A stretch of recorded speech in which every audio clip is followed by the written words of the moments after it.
படிங்க 16 101 படிங்க.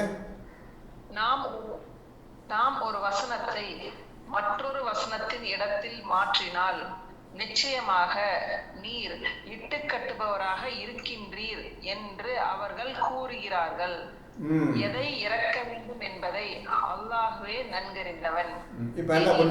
அவர்களில் பெரும்பாலோர் அறிய மாட்டார்கள். இப்போ இந்த ஆயத்தை வந்துருச்சு. இப்போ இந்த 101 16 101 அப்படியே நீங்கள் இது பக்கத்தில் எழுதிக்கிறீங்கல்ல, 2ல் 106 பக்கத்தில் இந்த நம்பர் எழுதிக்கிறீங்க. அந்த நம்பரை இது எழுதிக்கிறீங்க. முதல்ல கையோ எழுதிக்கிறோம். அதில்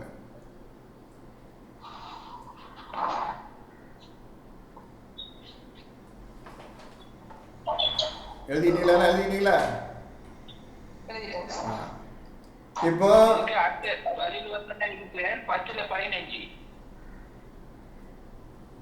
கொஞ்சம் அவசரப்படாது கொஞ்சம் இருங்க. இப்போ 16 101 திருப்பி ஒவ்வொருவரையா படிங்கம்மா.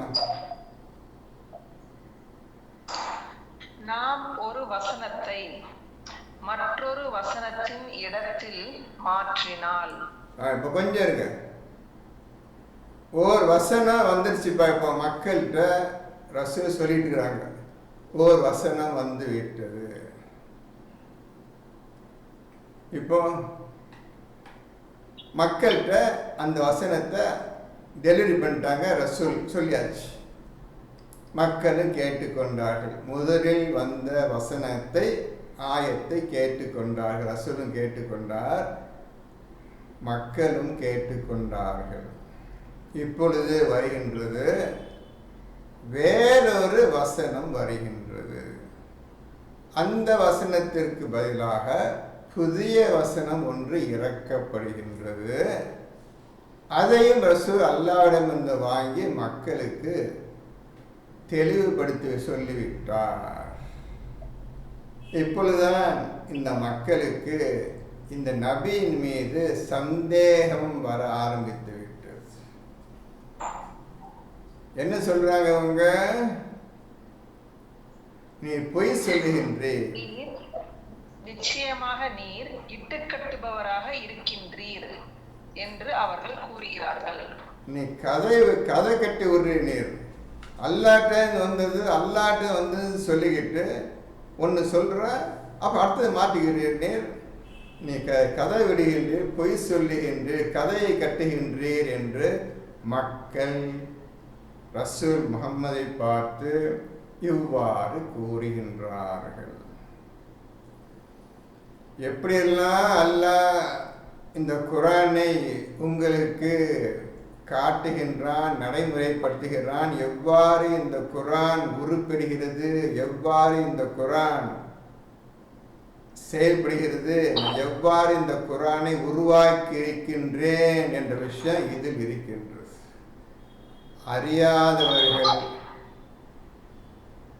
அறியாதவர்கள் நிச்சயமாக நீர் பொய் சொல்லுகின்றீர், கதை விடுகின்றீர், கதையை கட்டி விடுகின்றீர் என்று சொல்லுகின்றார். இது ஞானம் நிறைந்த விஷயம். நீங்கள் சொல்வது போல் என்ன காரணத்திற்காக முதல் ஆயத்தும் அதற்கு பின்னர் மாற்றப்படுகிறது என்பதையும் உங்களுக்கு புரியாது. ஜிக்ர் செய்வர்களுக்கு, ஞானத்தை அடைந்தவர்களுக்கு தெரியும் என்ன காரணத்திற்காக அல்லாஹ் ஒன்றை சொல்லி வேறொரு வசனத்தை கொண்டு வந்திருக்கின்றான் என்பதை நீங்கள் அறிந்து கொள்வீர்கள். இப்பொழுது நீங்கள் அறிந்து கொள்ள மாட்டீர்கள். ஆனால் முதலில் வந்த வசனம் எது என்பதை, இரண்டாவதாக இறக்கப்பட்ட வசனம் எது என்பதையும் அந்த ஊர் மக்கள் நிச்சயமாக அறிந்திருப்பார்கள். சரிதானே? அன்னைக்கு உள்ள மக்கள் ரசூல் முதல்ல சொன்ன ஆயத்தை என்ன சொன்னாரு கேட்டுக்கிட்டாங்க. மாற்றப்பட்ட வேறு ஆயத்து வந்துச்சு, அதையும் கேட்டுக்கிட்டாங்க. ரெண்டையும் கேட்டுக்கிட்டாங்க, அவங்க கேட்டுக்கிட்டாங்க. ஆனால் நமக்கு லேட்டஸ்டாக வந்த ஆயத்து மட்டும்தான் நமக்கு தெரியும். சரிதானே? எல்லாம் புரிஞ்சுக்கிட்டு அந்த காலம் இருக்கிறதா முடிஞ்சு போயிடுச்சு. இப்போ நமக்கு மாற்றப்பட்ட ஆயத்து மட்டும்தான் இப்போ நம்ம படிச்சுட்டு இருக்கோம். இந்த ஆயத்துக்காக எந்த ஆயத்து வந்தது, அதற்காக தான் இந்த ஆயத்து வந்திருக்கிறது என்பதை நிச்சயமாக புரிந்து கொள்வீர்கள் குர்ஆனை நீங்கள் ஒழுங்காக ஓத ஆரம்பித்தார். நமக்கு தெரியாத விஷயத்தை இந்த குர்ஆன் எடுத்துடலாம். முதல்ல ஆயத்து என்னப்பா, அல்லாஹ் மாற்றி வேற ஆயத்து என்னப்பா என்பதை நீங்கள் அறிந்து கொள்ளலாம். இப்படியாக இந்த குர்ஆன் அல்லாஹ்வின் கிருபையால் உருவாக்கப்பட்டிருக்கிறது. இப்போ 101 இந்த மாதிரி இருக்குது. அடுத்த 102 நம்பிக்கை கொண்டோரை உறுதிப்படுத்துவதற்காகவும். நம்பிக்கை கொண்டோரை உறுதிப்படுத்துவதற்கு அல்ல. புரியுங்க, எதற்காக மாற்றப்பட்டது என்றால் நம்பிக்கை கொண்டோரை மேலும் உறுதிப்படுத்துவதற்காக. 1 2 அப்புறம் முஸ்லிம்களுக்கு நேர்வழி காட்டியாகவும். நீங்கள் முஸ்லீமாக ஆவதற்கும் முஸ்லீமாக ஆன பின்னர் உங்களை இன்னும் நல்ல வழியில் செலுத்துவதற்காகவும். அடுத்தது 3 நன்மாராயமாகவும் நல்ல உபதேசமாகவும். உம்முடைய இறைவனிடமிருந்து உண்மையை கொண்டு ரூஹுல் குதுஸ் இறக்கி வைத்தார். இந்த விஷயத்தை உம்முடைய இறைவனிடமிருந்து உண்மையை ரூஹுல் குதுஸ் ஜிப்ரீல் இறக்கி வைத்தார். முதல்ல சொன்ன ஆயத்தையும் அதுக்கு மாறாக வேற சொல்லப்பட்ட ஆயத்தை ரெண்டையும் ரூஹுல் குதுஸ் தான் இறக்கி வைத்தார். அப்புறம் என்று நீர் கூறுவீராக. என்று இந்த மாதிரி பொய் சொல்லுகிறீர், இட்டுக்கட்டு பொய் சொல்லு என்று அவர்கள் கூறினால் நீர் இவ்வாறு மக்களுக்கு பதில் சொல்லுவீராக என்று அல்லாஹ் கூறுகின்றான். இப்பொழுது நீங்கள் அறிந்து கொள்ளக்கூடிய விஷயம், உங்களை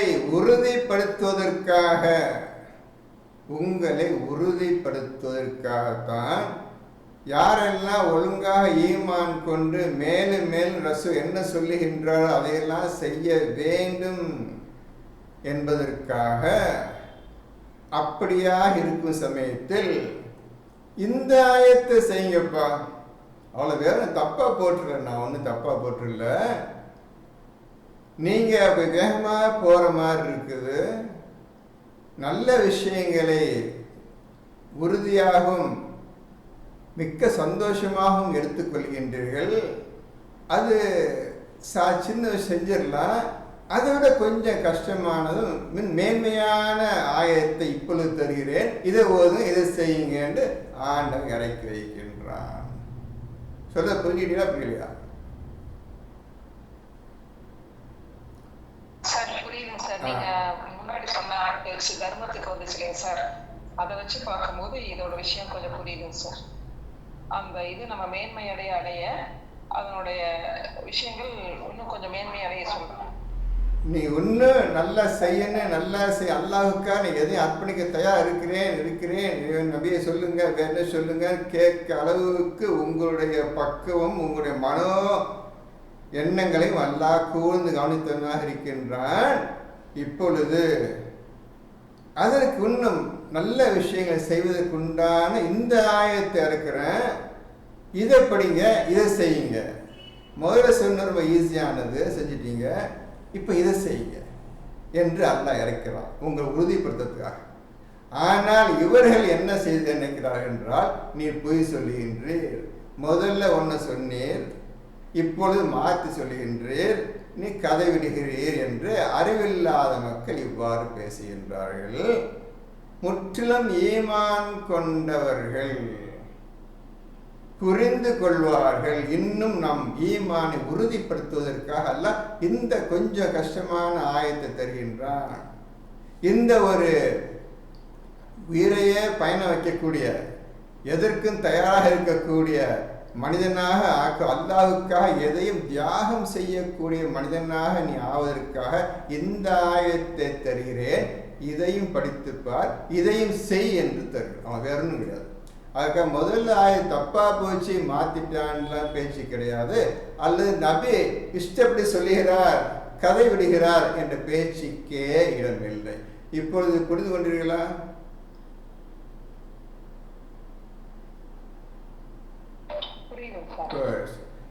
எல்லாரும் தான் கேட்குறேன், எல்லாரும் கேட்குறேன். தெரிஞ்சா புரிஞ்சு சொல்லுங்க, புரியாத சொல்லுங்க, திருப்பி சொல்றதுக்கு தயாராக. இப்போ அதான் எனக்கு வேண்டியது. அரைகுறையாக சொல்லிட்டு போயிட்ட பிரயோஜனமே கிடையாது. உங்களுக்கு பேசி அழகான விஷயம் பேசி ஒன்றும் புரியாமல் உட்கார்ந்து இந்த பிரயோஜனம் கிடையாது. இப்போ சிராஜ் என்ன 10-15 சொன்னார். என்ன சிராஜ் சொன்னீங்க நீங்க? 10-15 அது விஷயம் வேற. இருந்தாலும் படிங்க, மக்கள் கேட்டுக்க படிங்க. சிராஜ் படிங்க, சிராஜ் நீங்க படிங்க. 10-15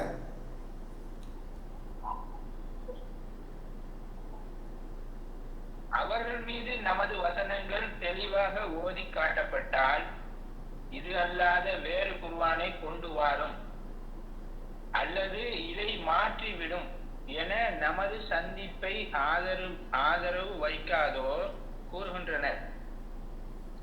என் சுய விருப்பப்படி இதை மாற்றிவிட எனக்கு எந்த அதிகாரமும் இல்லை. எனக்கு வஹியாக அறிவிக்கப்படுவதை தவிர வேறு எதையும் நான் பின்பற்ற மாட்டேன். நான் என் இறைவனுக்கு மாறு செய்தால் மகத்தான நாளின் வேதனையை நிச்சயமாக அஞ்சுகிறேன் என்று நீர் கூறுவீராக. இதுல நீங்கள் புரிந்து கொண்ட விஷயம் என்ன விஷயம் மெயினா சொல்லப்படுகிறது? எந்த விஷயத்தை அல்லாஹ் இதில் முக்கியமாக குறிப்பிடுகின்றான் இந்த ஆயத்தில்? அதாவது சார், அவரு அதை இட்டு கட்டி பேசுறான்னு சொல்லித்தான் அவங்க சொல்றதுக்கு தான் அந்த வசனம் சொல்றான். அவர்கள் மீது நமது வசனங்கள் தெளிவாக ஓதி காட்டப்பட்டால் இது அல்லாத வேறு குர்ஆனை கொண்டு வாரும் அப்படின்னு சொல்றாங்க. இதில் சொல்லப்பட்ட விஷயம் என்னவென்றால், அவர்கள் நிராகரிப்பவர்களாக இருக்கின்ற குர்ஆன் வேண்டாம், நீயும் வேண்டாம், அல்லாஹ் வேண்டாம், இஸ்லாம் வேண்டாம் என்று சொல்லக்கூடிய காஃபிர் கூட்டத்தினர் முன்னால் பேசும் பொழுது இந்த குர்ஆனே வேண்டாம், எங்களுக்கு சாதகமாக இந்த பூமியில் நாங்கள் எப்படி சந்தோஷம் வாழ்கின்றோமோ அந்த மாதிரி விஷயத்தை சொல்லுங்க. இந்த மாதிரி அல்லாஹ் இப்படி செய்யக்கூடாதுன்னு சொன்னால் இந்த குர்ஆன் தேவையில்லை, எடுத்துட்டு போங்க, வேற குர்ஆனை கொண்டு வாங்கன்னு யார் சொல்ல? காஃபிர்கள் சொல்லுகின்றார்கள். குர்ஆனை வேண்டாம்னு சொல்றாங்க, வேற குர்ஆன் கொண்டு வர சொல்றாங்க. இதுக்கு இட்டு கட்டப்பட்ட அந்த 101 இதுக்கு ஒத்து வராது. சரியா புரியுதா சார்?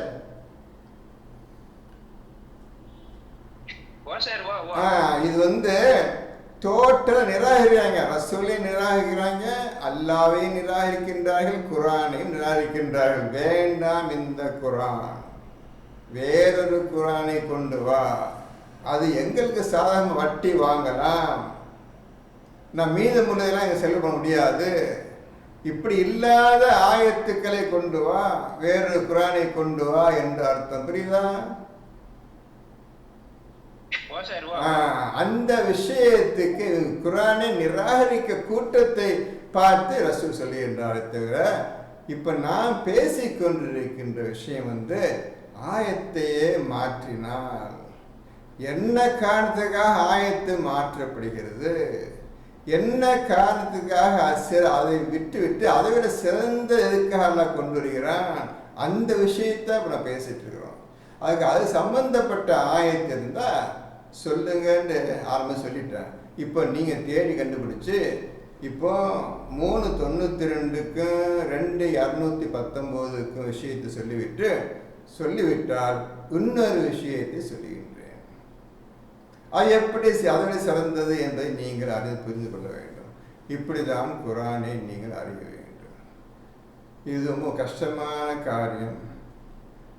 ஞானம் நிறைந்த விஷயம். அல்லாஹ் தன் நாடியோருக்கு இந்த சிறந்த ஆயத்தையும் அதை போன்ற ஆயத்தையும் கொண்டு வந்து உங்களை உறுதிப்படுத்துவதற்காக ஒரு ஆயத்துக்கு பதிலாக அடுத்த வேறொரு ஆயத்தை கொண்டு வருவதும் உங்களை உறுதிப்படுத்துவதற்காகத்தான் தவிர வேறு எதற்கும் விளையாட்டு வேடிக்கை இதில் கிடையாது. ஏமாற்று கட்டுக்கதை இட்டுக்கதை பேச்சே கிடையாது. அனைத்தும் அல்லாஹ்விடமிருந்தும் இறங்கிய ஆயத்துக்கள் தான் தவிர எதுவும் பொய்யோ இட்டு கட்டுதோ கிடையாது. இப்போ 2வது சூறாவில் 106, 107, 16, 101, 102 ஒழுங்காக எழுதி கொள்ளுங்கள். திரும்ப திரும்ப படியுங்கள். இந்த குர்ஆனை எப்படி ஓத வேண்டும் என்பதை நீங்கள் அறிந்து கொள்ளுங்கள். நீங்கள் எப்பொழுது உங்களுக்கு குர்ஆன் புரியும் என்றால் உங்களுக்கு அல்லாஹ் எப்பொழுது வேதத்தை தருகின்றானோ, உங்கள் ஒவ்வொருவருக்கும் எப்பொழுது நீங்கள் அல்லாஹ்விடமிருந்து வேதத்தை வாங்குகின்றீர்களோ அப்பொழுதுதான் இந்த குர்ஆன் உங்களுக்கு புரியும். அப்பொழுதுதான் சொல்லப்பட்ட விஷயங்கள் இவ்வாறு தான் ஓத வேண்டும், இவ்வாறு தான் செயல்படுத்த வேண்டும் என்பதை முழுமையாக எழுதி உங்களுக்கு தருவான். அப்பொழுதுதான் நீங்கள் ஓத ஆரம்பிப்பீர்கள். இப்பொழுது தெரியும் அல்லாஹ் சொன்ன ஒவ்வொரு ஆயத்தையும் நீங்கள் திறம்பட அழகான முறையில் செயல்படுத்துவீர்கள். இப்போ 2:121 பாருங்கள். 2:121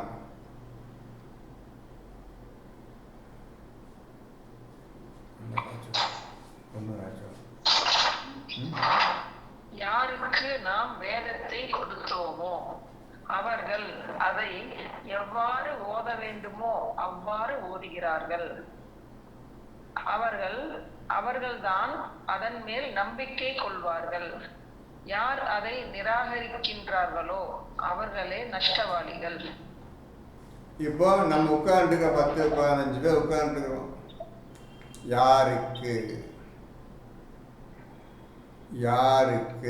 வார்த்தை வந்துருச்சு. குர்ஆனில் சொல்லப்பட்ட அன்னைக்கு சொல்லப்பட்ட ஆயத்து அப்படி இருக்கின்றது. எப்பொழுதுமே அழிவில்லாமல் இருக்கின்றது அல்லாஹ்வுடைய ஆயத்துக்கள். இப்போ யாருக்கு இப்போ ஆண்களும் பெண்களும் உட்கார்ந்துக்கிறோம். யாருக்கு நாம் வேதத்தை கொடுத்தோமோ, யாரை கொடுப்பான்? அல்லாஹ்வை யார் அறிந்து கொண்டார்களோ, இவன்தான் உண்மையான இறைவன் என்பதை பூர்ணமாக அறிந்து தெளிவாக இருக்கின்றார்களோ அவர்களுக்குத்தான் அல்லாஹ் வேதத்தை தருவான். இப்பொழுது அவர்கள் அதை பிரித்து பார்த்து எப்படி ஓத வேண்டும் என்பதை புரிந்து கொள்வார்கள், அர்த்தத்தையும் புரிந்து கொள்வார்கள், ஞான விஷயத்தையும் புரிந்து கொள்வார்கள், செயல்படுத்தும் முறையில் புரிந்து கொள்வார்கள். இப்பொழுதுதான் உங்களுக்கு அல்லாஹ் என்பதையும் ஹம்து என்பதையும் ரப்பு என்பதையும் ரஹ்மான் ரஹீம் என்பதையும் தீன் என்பதையும் எல்லாவற்றையும் இப்பொழுதுதான் படிப்படியாக நீங்கள் அறிந்து கொண்டே வருவீர்கள். உங்களுக்கு குர்ஆன் இப்பொழுது எளிதாக்கி வைத்து விட்டான். நீங்கள் பின்பற்றி நடப்பதற்கு எப்படி ஓதிட வேண்டுமோ அவ்வாறு ஓதுகிறார்கள் என்றால், எப்படி இந்த குர்ஆனை ஓதி செயல்படுத்த வேண்டுமோ அவ்வாறு செயல்படுத்துகின்றார். நான் சொல்லி எப்படி செயல்படுத்துகிறார்கள். இவர்கள் தான் நன்மையானவர்கள், நன்மை பக்கம் சென்றவர்கள். எவர்களுக்கு இன்னும் கித்தாப் வழங்கவில்லையோ, அல்லாஹ் கொடுக்கவில்லையோ, நாம் இது ஒன்றும் புரியாது, குர்ஆனு புரியாது. அல்லாஹ் தருகிறவரை நீ வெயிட் பண்ணு, நீ உறுதியாக இன்னும் ஈமானை வளர்க்கணும், தூய்மையானவர்கள் ஆகணும். நீங்கள் தூய்மையான பின்னர் தான் அல்லாஹ் உங்களை பேசுவான், உதவி செய்வான், எல்லாம் நடக்கும்.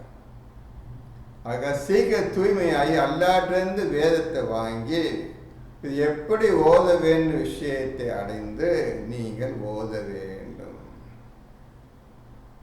அதுவரை நீங்கள் உங்களுடைய தூய்மைத்தனத்தையும் அதிகப்படுத்தி ஈமானை முற்றிலும் இருதயத்தில் எழுத அல்லாஹ்வுக்கு நீங்கள் வாய்ப்பு கொடுக்க வேண்டும். சீக்கிரத்தில் உன் மீது ஈமான் கொண்டவர்களாக எங்களை ஆக்கி வைப்பாயாக, தூய்மையானவர்களாக ஆக்கி வைப்பார்களா. இதை இப்போ நீங்கள் செய்ய வேண்டிய ஒவ்வொரு செயலும். இப்பொழுது குர்ஆனை பற்றி பார்த்து எந்த பிரச்சனையும் கிடையாது, அதில் எந்த விஷயம் கிடையாது. இதோ பார்த்துக்கிட்டீங்க, சொல்லப்பட்ட விஷயம் தெரிஞ்சுக்கிட்டீங்க, அவ்வளோதான். மற்றவை செயல்படுத்த முடியாது. அதை எப்படி ஓதிட வேண்டுமோ, எப்படி மீதமுள்ளதை செலவு செய்ய வேண்டுமோ அவ்வாறு அவர்கள் செய்கின்றார்கள். விருப்பமானவற்றிலிருந்து செய்கின்றார்கள். எவ்வாறு ஓதிட வேண்டுமோ அவ்வாறு ஓதுகிறார்கள். அது கிடைக்காதவரை, அல்லாஹ்விடமிருந்து கிடைக்காதவரை நாம் நஷ்டவாளிகளாக இருக்கின்றோம். இதுக்கு தான் நீங்கள் முழு முயற்சி எடுக்கணும். முழு முயற்சி எடுக்க வேண்டும். அப்படி முழு முயற்சி என்ன செய்யணும்? இரவு நேரத்தை நீங்கள் முழுமையாக உபயோகப்படுத்த வேண்டும். இது இல்லாமல் ஒன்றும் ஆகாது. இப்போ உங்களுக்கு ஒரு கித்தாபு கொடுக்கப்படும், வேதம். யாருக்கு நாம் வேதத்தை கொடுத்தோம் என்றால் உடனே புத்தகத்தை எழுதிக்கிறது, புக்கை தந்தான் வச்சிடாதீங்க. எழுதி புக்கை இருந்தால் படிப்பா, அப்படி கிடையாது. அனைத்து ஜிப்ரீல் மூலமாக உங்கள் இருதயத்தில் இறக்கப்படும். வேதத்தை கொடுத்தோம். யாருக்கு வேதத்தை கொடுத்தோமோ என்ற வார்த்தைக்கு அர்த்தம், எவருக்கு ஜிப்ரீல் அல்லாஹ்வுடைய வசனங்களை அவருடைய இருதயத்தை இறக்கி வைக்கிறாரோ அவர் எவ்வாறு ஓதிட வேண்டுமோ அவ்வாறு அதனை செயல்படுத்துகிறார்கள் என்று வரும். தவிர எனக்கு புத்தகம் கட்சி பேச்சு கிடையாது. இதுதான் ரசூல் அவர்கள் அல்லாஹ் சொல்லுகின்றான், இந்த குர்ஆனை ஓதுவதற்கு முன்னர் இப்போ 75ல் 16, 17, 18 படிங்க. 75ல்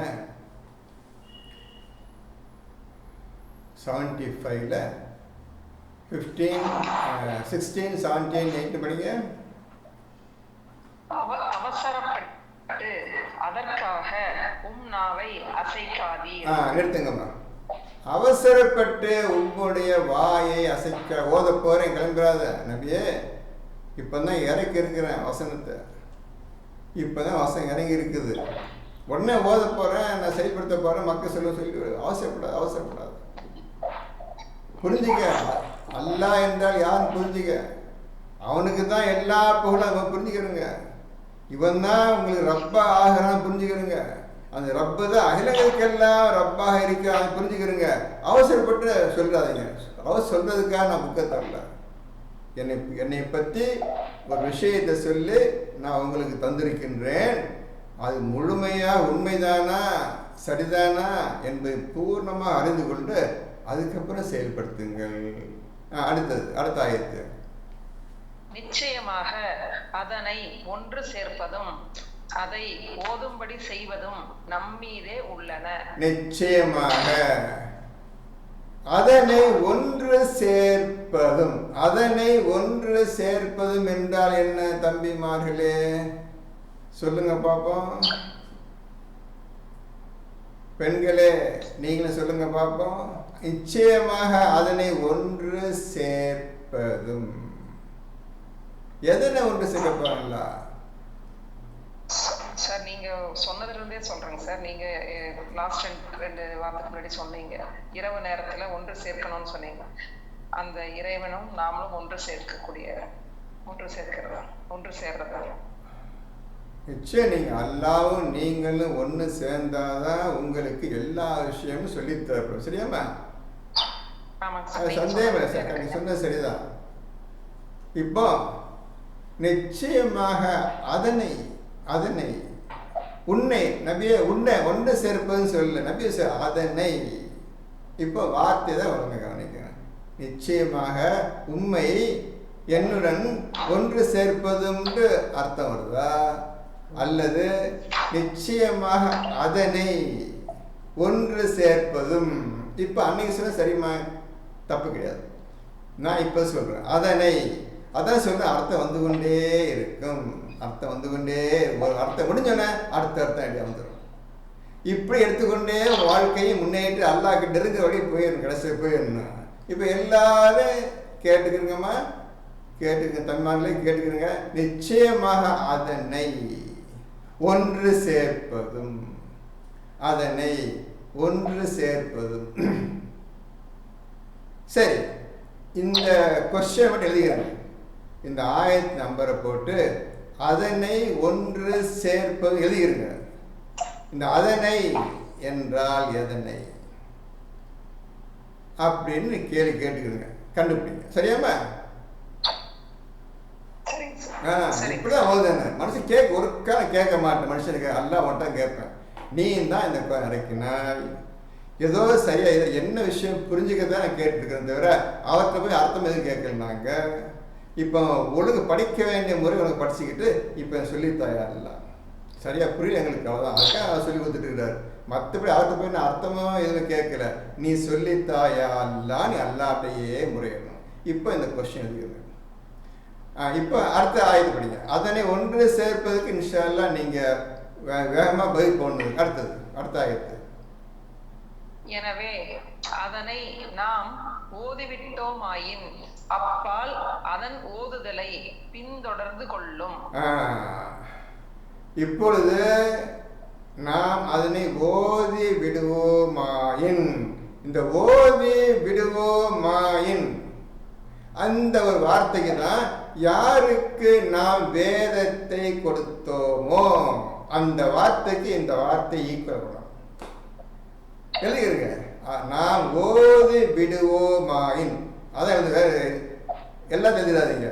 அதனை ஓதி விடுவோமாயின் சொல்றமா எழுதுங்க, தேவையில்லை எழுதாதீங்க.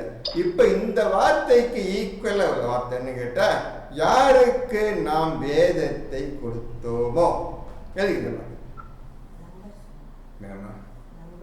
75ல 18 படிச்சது.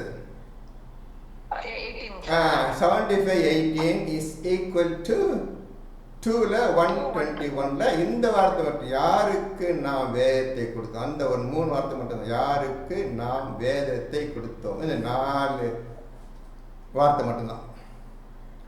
இப்போ எழுதிட்டீங்களா?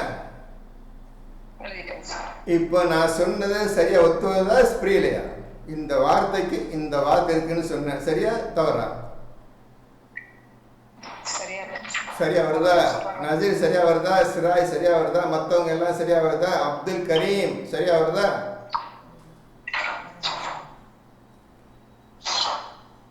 சரி, இப்படிதான் குரானை ஓதனு. இந்த மாதிரி ஓதணும் இன்ட்ரெஸ்டா இருக்கு, உட்கார வைக்க மாட்டீங்க. சுப்ப படிச்சுப்ப இந்த மாதிரி இல்லைம்மா. இதுக்கு 75க்கு 2வது சூறாவில் உள்ள ஆயத்துக்கு 75 கொண்டு வந்தேன். அதே அல்லாஹ் தான் தர்றான். யாருக்கு? இது அல்லாஹ் தான் சொல்லி தர்றான். ரெண்டும் ஒரே விஷயம்தான். இப்போது எவ்வாறு ஓதிட வேண்டுமோ அவ்வாறு ஓதுகிறார்கள். இப்போ என்ன படிச்சீங்க 18ல? எனவே அதனை நாம் ஓதிவிட்டோமாயின் அப்பால் அதன் ஓதுதலை பின்தொடர்ந்து கொள்ளும். ஓதுதலை பின்தொடர்ந்து கொள்ளும். இதுக்கு வார்த்தை தான் ஓதுகின்ற முறைப்படி ஓதுகிறார்கள். 221ல ஓதுகின்ற முறைப்படி ஓதுகிறார்கள் வார்த்தை வருதுல்ல, அந்த வார்த்தைக்கு நாம் ஓதிடுவோமாய் அதனை பின்தொடர்ந்து கொள்வீராக இது வருதுல்ல. இப்ப 2 வார்த்தையும் ஒத்து வருதா? சரியா வருதா? எழுதிக்கிறங்க. எல்லா பொம்பளை பிள்ளைங்க எழுதிருங்கம்மா, எல்லா ஆண்களும் எழுதிக்கிறங்க. ஓதுறதுல நிறைய எழுதுனாதான் உங்களுக்கு புரியும். எல்லா வெற்ற போயிடும். போட்டு நீங்க எடுக்க மாட்டீங்க, உங்களுக்கு படிக்க தெரியாது. ஆக ஆணை படித்ததை நானே வச்சுக்கிடக்கூடாது. இந்த மாதிரி மக்களுக்கு சொல்லிடு. ஆசைப்பட்டு வரும் மக்களுக்கு ஒழுங்காக சொல்லி உனக்கு சொல்லி கொடுத்ததை சொல்லி கொடுத்துரு. ஓத முறைதான், அர்த்தமாக விளக்கம் ஒன்றா சொல்ல முடியாது, ஞானம் ஒன்றா சொல்ல முடியாது. அதுக்கு நான் தான் ஃபுல் பொறுப்பு, நான் தான், அல்லாஹ் தான். ஓதியம் தெரியாதவர்களுக்கு எப்படி ஓதன்னு அல்லாஹ் என்ன சொல்லுகின்றான், இந்த ஆயத்தின்படி அல்லாஹ் என்ன சொல்லுகின்றான் என்று அவர்களுக்கு விளக்கமாக சொல்லிவிடும். அவர்கள் புரிந்து கொள்வார்கள் என்று அல்லாஹ் சொல்கிறானே தவிர மற்றபடி உங்களுக்கு ஞானத்தை அறிப்பதோ, ஜிக்ரை சொல்லித்தருவதோ, ஃபுர்கானை சொல்லித்தர, சலாத்தை சொல்லித்தர, ஜக்காத்தை சொல்லித்தர பேச்சே கிடையாது. முடியாது, ஒரு கால் மனிதனால் முடியாது, அல்லாஹ் ஒருவன்லாம் முடியும். இப்போ அந்த ஆயத்துக்கு இந்த ஆயம் சொல்லிட்டேன். இப்போ திருப்பியும் மறுபடியும் 2வது சூறாவில் எது நிப்பாட்டணும்? 106, 107, 108 அப்படிங்க நிற்போம். படிக்கணும், 108 படிக்கணும். படிக்கணுமா? 107 விளக்கலைங்க சார், படிச்சுட்டு வந்துட்டேன். படிங்க. இதற்கு முன்னர் மூசாவிடம் கேட்கப்பட்ட மாதிரி நீங்களும் உங்கள் தூதரிடம் கேட்க விரும்புகிறீர்களா? மூசாட்ட எல்லா கேள்வியும் கேட்டதான் பார்த்துட்டேன். என்னென்ன கேள்வி கேட்டாங்க எல்லாத்துக்கும் பதில் சொல்லிட்டு இருந்தார். எதையும் அவங்க செயல்படுத்தலை, கேட்கறதுல சரி, எதையும் செயல்படுத்தலை. இந்த மாதிரி மூசாவிடம் கேள்விகளை கேட்ட பிரகாரம் இந்த நபியிடம் கேள்விகளை கேட்க ஆசைப்படுகின்றீர்களா என்று அல்லாஹ் மக்களை பார்த்து கேட்கின்றார். தொண்ணு மூசாவை தொந்தப்படுத்தின்றீங்க. நீ கேட்கறது எல்லாம் மூசா அல்லாட கேட்டு கொடுத்துட்டே இருந்தார். நானும் பார்த்து தான் இருந்தேன். இந்த மூசா செய்கிறதையும் நீங்கள் சொல்வதையும் அவருக்கு துன்பத்தை கொடுப்பதையும் நான் பார்த்து கொண்டுதான் இருந்தேன். அதே போல் இந்த நபி முஹம்மத் அவரிடமும் கேள்விகளை கேட்க விரும்புகின்றீர்களா என்று அல்லாஹ் இந்த அரபி மக்களை பார்த்து கேட்கின்றான். புரியுதா? சொன்ன புரியுதா? சார் ஒரு சந்தேகம் சார். சொல்லுங்க சார். இப்ப நபியோட கூட இருந்த அவங்களோட ஆளுங்க தான் கேட்டாங்க. அப்ப நாங்க அந்த மாதிரி கேட்காத போது எங்களுக்கு இந்த வசனத்துல என்னங்க சார் இருக்கு? நீங்க என்ன கேட்டீங்க? நாங்க இப்ப இதுக்கு மறுப்பு சொல்லாம உட்கார்ந்துருக்கோம். இதை நம்பி உட்கார்ந்துருக்கும் போது இந்த மாதிரி நாங்க கேட்க விரும்பல. அப்ப எங்களுக்கு இந்த வசனத்துக்கு என்னங்க சார் இருக்கு? இந்த வசனத்தை இப்ப கேட்க கூடாது என்றால் யாரும் கேட்க வேண்டும்? தூதரிடம் கேட்க விரும்பி நீங்களும் உங்கள் தூதரிடம் கேட்க விரும்புகிறீர்களா அப்படின்னு கேட்கிறான். இப்போ முடிங்க, சொல்லாத அந்த ஆயத்துக்குள்ள முடிங்க. நீங்க கேட்ட கேள்வி பதில் இருக்குது, படிங்க. எவன் ஒருவன் நம்பிக்கையை நிராகரிப்பை கொண்டு மாற்றுகிறானோ அவன் நிச்சயமாக நேர்வழியை விட்டும் தவறிவிட்டான். இப்போ எவன் ஒருவன் அல்லாஹ் மீது நம்பிக்கை வைத்து அல்லாஹ் கேட்கக்கூடிய கேள்விகளை விட்டுட்டு இந்த மனிதனிடம் கேட்கின்றானோ நிச்சயமாக அவன் நிராகரிப்பனாகிவிட்டான். என்கிட்ட கேட்கணுன்னு குரான் சொல்லப்பட்டிருக்கிறது. மனிதனை கேட்கக்கூடாது, ரசூலை கேட்கக்கூடாதுன்னு சொல்லிட்டேன். ரசூலை கேட்கக்கூடாது, நிறைய ஆயத்து இருக்கு. ரசூலை கேட்கக்கூடாது என்றதான் கேட்கணுன்னு ஆயத்துக்கள் இருக்கின்றன. இப்போ நீங்க அல்லாஹ்விடம் கேட்க போகின்றீர்களா இந்த ஆயத்தின் பிரகாரம்? அல்லது ரசூல் இல்லை, ரசூல் போயிட்டார், யாரு கேட்பீங்க? இப்போ எப்படி கேட்பது? அல்லாஹ் எப்படி கேட்பது? உங்களுக்கு அல்லாஹ் தெரியாது, அல்லாஹ் நீ கேட்டா தொந்தர மாட்டோம், உங்களுக்கு பேசுறதும் கிடையாது, நீங்களும் பேசுறதும் கிடையாது, எப்படி கேட்பீங்க? தூய்மை அடைய வேண்டும். தூய்மை அடைய வேண்டும். இந்த 108 முடிஞ்சிடுச்சா? இப்போ அல்லாஹ் சொல்றான், என் பேச்சின் மீது ஈமான் கொள்ளாமல் நிராகரிப்பை என்னை கேட்காம இவர்தான் கேட்பேன் என்று எவன் அடம்பிடிக்கின்றானோ, கேட்டுக்கொண்டு தொந்தரவு பண்ணுகின்றானோ நிச்சயமாக நேர்வழியிலிருந்து தவறிவிட்டான். ஒரு காலம் நபி வாயத்திலிருந்து இதுக்கு அர்த்தம் இதுதான் சொன்னதே கிடையாது. இந்த விஷயத்தை இப்படிதான் செய்ய வேண்டும் என்று சொன்னதும் கிடையாது. இப்போ இதே விஷயத்தை 2:108 பக்கத்தில் 5:5:101 எழுதிக்கிறங்க. 5:101 எழுதுங்க. இப்போ 5:101 படிங்க.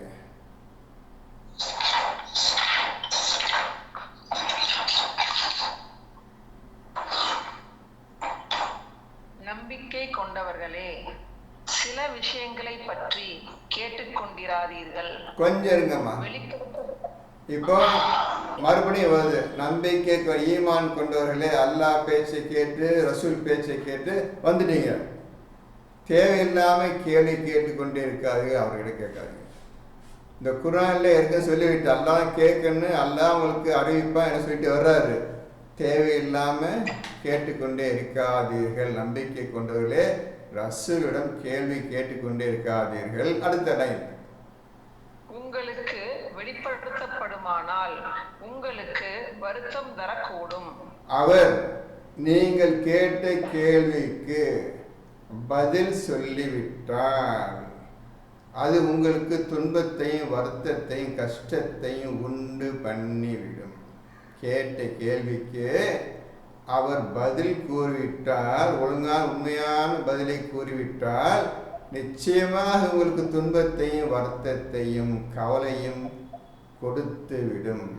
நல்லா புரிஞ்சுக்கிடுங்க. அவங்க கேட்குறாங்க, குர்ஆன்லேருந்து கேட்குறாங்க. கேட்கக்கூடாதுன்னு அல்லாஹ் நிறைய சொல்லியிருக்கிறான். நான் தான் உங்களுக்கு வழி அறிவிப்பேன் சொல்லிட்டான். விளக்கத்தருவேன், குர்ஆன் கற்றுத்தருவேன், எல்லாம் நானும் சொல்லிட்டான்.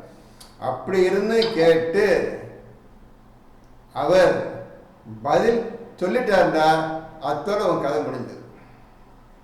நீ ஒருக்கா விரும்ப மாட்டான். ஏனென்றால் உன்னால் செய்ய முடியாது. தேவையில்லாமல் கேள்வி கேட்டாய், உன்னால் செய்ய முடியாது. அது வாயிலேருந்து பதில் வந்துருச்சு, முடிஞ்சு கதை முடிச்சுப்பா என்று அல்லாஹ் இந்த ஆயத்தின் மூலமாக சொல்லுகின்றான்.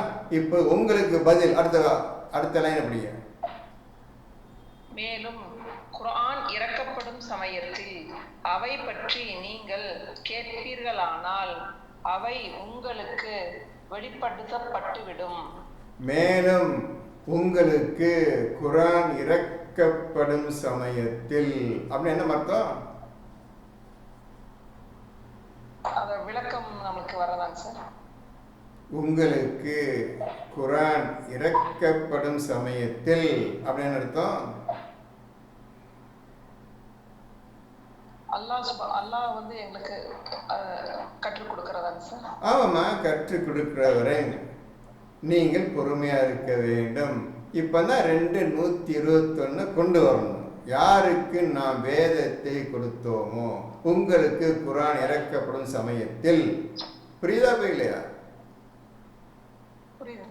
எழுதிங்க பக்கத்தில் ஒன்றா நோட் பேப்பரை வேணாம். இந்த குர்ஆன் இறக்கப்படும் சமயத்தில் பக்கத்தில் யாருக்கு நான் வேதத்தை கொடுத்தோமோ, அல்லாஹ் டைரக்டா அவங்கள பேசுறாம உங்க சொல்லி தர்றாம அவங்களுக்கு.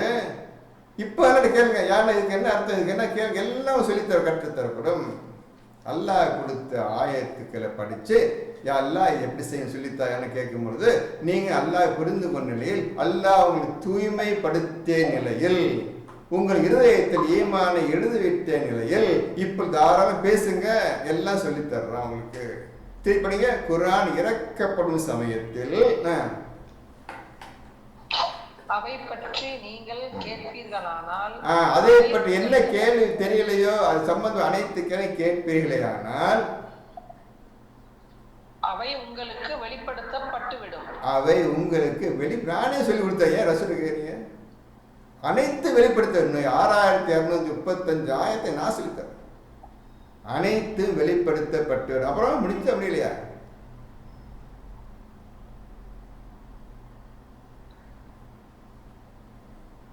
படிங்க. அடுத்த என்ன? அல்லாஹ் மன்னித்து விட்டான், அல்லாஹ் மிக்க மன்னிப்போனும் சகிப்புத்தன்மையுடையவனும் ஆவான். என்ன அர்த்தம் பண்ணி அல்லாஹ் மன்னித்து விட்டான். எதை மன்னிச்சான்? அவசரப்பட்டு கேட்கும் போது அதுக்கப்புறம் அவங்க உடனே திரும்பிடணும், தௌபா செஞ்சு அந்த மாதிரி கேட்டாலும் திரும்பிடணும். இந்த மாதிரி ஆயத்துகள் படிக்கும் போது இது தவறு என்று உணர்ந்துடணும் அவங்க. இப்போ அல்லாஹ் சொல்லி பிரகாரம் நான் இனிமே கேட்க மாட்டேன், அல்லாஹ் இனி செய்யா, இது செஞ்சது வரை மன்னிச்சா, இதுவரை செஞ்சது வரை மன்னிச்சுட்டா அர்த்தம். இதுவரை தொண்ணு கேட்டிருந்த ரசூலை கேட்டிருந்தீங்கல்ல, அதுவரையும் மன்னிச்சுட்டான். இப்போ 501 ஆயத்து இறங்கிடுச்சு. இந்த 5101 பிரகாரம் இனி நீங்கள் ரசூல்கிட்ட கேட்குறத டோட்டலாக ஸ்டாப் பண்ணிட்டீங்கன்னா அல்லாஹ் மன்னித்து விட்டான். இதுவரை செய்த பாவங்களை அல்லாஹ் மன்னித்து விட்டான். புரிஞ்சதோ? நல்லா புரிஞ்சது. நல்லா புரிஞ்சுச்சா? இந்த இடத்துல சகிப்புத்தன்மைன்னு சொல்லிட்டாங்க சார். அதுவே இப்போ இந்த 500 புரிஞ்சுச்சால? ஆமாங்க சார், 501 படிச்சோம். சரி, இப்போ இதுவரையும் நாம் முடித்து இன்ஷா அல்லாஹ் முடித்துக் கொள்கிறேன். பிஇஸ்னில்லாஹி அடுத்த வாரம் இதை தொடருவோம். இப்போ நீங்கள் நிறைய படிக்க வேண்டியிருக்கு, சிந்திக்க வேண்டியிருக்கு, எழுத வேண்டியிருக்கு. இப்போ ஒவ்வொன்றுக்கும் எப்படி நான் அதுக்கு ஈக்குவலாக ஆயத்து இந்த மாதிரி எழுதணும். இது அந்த ஒன்று இருக்குத எழுதிக்கணும். இந்த மாதிரி ஓதுன நீங்கள் எல்லாரும் ஓதுனா உங்களுக்கு குரான் வைக்கவே மாட்டீங்க. குரான் வைக்கவே மாட்டீங்க. குரான் இப்போது குரான் இருப்பீங்க இன்ஷா பிஇஸ்னில்லாஹ். அல்லாஹ்க்கு வேலை அடுத்த வாரம் சந்திப்போம். ஹஸ்புனல்லாஹ் அல்ஹம்துலில்லாஹி ரப்பில் ஆலமீன். கொஞ்சம் ஒரு கேள்வி உங்களுக்கு தந்துடுறேன். அந்த கேள்வியை மட்டும் நீங்கள் பார்த்துக்கோங்க, அதுக்கு பதில் சொல்லுங்கம்மா. இதாங்க படிச்சு பார்த்துங்கப்பா.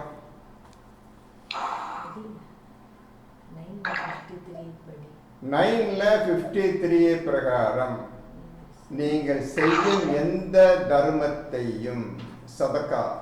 இப்போ உங்களுக்கு புரிஞ்சுக்கிறேன், நான் ஜக்காத்தை சொல்லலை, ஜக்காத்தை சொல்லவில்லை, சதக்கா தர்மத்தை சொல்லுகின்றேன். நீங்கள் செய்யும் தர்மம் எதையும் அல்லாஹ் ஏற்றுக்கொள்வது கிடையாது. பின்னர் எந்த சதக்கா எந்த தர்மத்தை அல்லாஹ் ஏற்றுக்கொள்கின்றான்? இந்த கேள்விக்கும் ஒழுங்கான பதில் தேவை. ஆயத்தோ குரான் ஆயத்தோட காட்டி இன்ஷா அல்லாஹ் பிஇஸ்னில்லாஹ் அல்லாஹ் அனுமதி கொண்டு பதில் தாருங்கள். வைக்கிறோமா? இன்ஷா அடுத்த ஞாயிற்றுக்கிழமை பார்ப்போம். பிஇஸ்னில்லாஹ்.